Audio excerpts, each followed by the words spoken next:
ఇంకా క్లైమాక్స్ లేక ఉంటుంది సినిమా. బ్లాక్ బస్టర్ సినిమా అయితే పేరు పెట్టేది లేదు. గెటప్ ఎట్లా అనిపించింది? గెటప్ ఎట్లా చెప్తాం, ఇక బాలయ్యకి మనం చెప్తాం. ఆయన ఏది అది సింపుల్ గా చేసినా సరే ఆయనకి సెట్ అయిపోతుంది. ఎవరికి సెట్ కాదు, మళ్ళీ ఆయనకే సెట్ అవుతుంది. సినిమా మాత్రం హైలైట్ అన్ని. ఇక నువ్వు పేరు పెట్టేది లేదు. ఇక అంటే మొత్తం ఎలివేషన్ షాట్లే ఉన్నాయా, స్టోరీ కూడా ఉందా? స్టోరీ ఉండేది, అన్ని ఉన్నాయి. స్టోరీ ఉంటేనే కానీ సినిమా వెళ్ళేది. సినిమా మాత్రం బ్లాక్ బస్టర్ అన్న, పేరు పెట్టేది లేదు. బాలకృష్ణ డబ్ లక్షన్ అంటే ఇక అన్ని సినిమాల లెక్క ఎక్కువ లేదు, ఇంట్లో కొద్దిగా ఉంది. కానీ వేరేది సెకండ్ క్యారెక్టర్ అయితే బాగుంటుంది. మొత్తం శివుని గెటపే ఉంటుంది ఇంట్లో అయితే. మీకు గూస్ బంప్స్ సీన్ అంటే ఏం చెప్తారు? అన్ని అందులో పేరు పెట్టలేదు. నీకు ఇప్పుడు ఒక్కొక్క సినిమాలో ఒక్కొక్క దేవుడు కనబడతాడు, ఇంట్లో అన్ని రూపంలో గూస్ బంప్సే. జాజిగే సాంగ్ బయట ఊపేసింది. అది సింపుల్ తీసేసి పక్కకి తీసేసండి. మొత్తం భక్తి నుంచే ఉన్నది, మొత్తం హిందూ నుంచే ఉన్నది.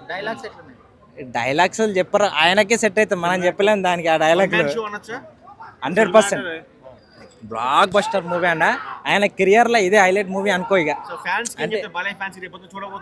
జై బాలయ్య. మీరు ఇక చెప్పే అసలు లేదా, రేపు చూడండి మీకు తెలుస్తుంది. ఇంకా రివ్యూ ఎట్టుంటో చూడు, మామూలుగా ఉండదు అసలు. సినిమా అయితే బ్లాక్ బస్టర్.